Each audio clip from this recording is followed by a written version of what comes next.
மே அப்படின்னா நான், ஐ. ஹூம் அப்படின்னா இருக்கிறேன், நான் இருக்கிறேன் அப்படின்னா மே அப்படின்னா ஐ, நான். ஹூ அப்படின்னா ஆம், ஐ எம் அப்படின்னு சொல்லுவோம்ல, அப்போ மே ஹூம். அடுத்து தும் அப்படின்னா நீ, யூ.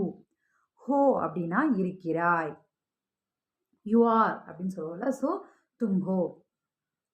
இப்போ பார்க்கலாம் இந்த தும்மையும் ஐயம் மேயும் வந்து எப்படி யூஸ் பண்ணணும் அப்படின்னு. तुम कौन हो?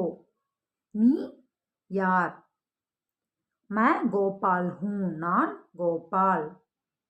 मैं एक लड़का हूँ. मैं நான், एक அப்படின்னா ஒரு, லடுக்கா அப்படின்னா சிறுவன், நான் ஒரு சிறுவன். मैं एक छात्र हूँ. நான் ஒரு छात्र அப்படின்னா மாணவன். அடுத்த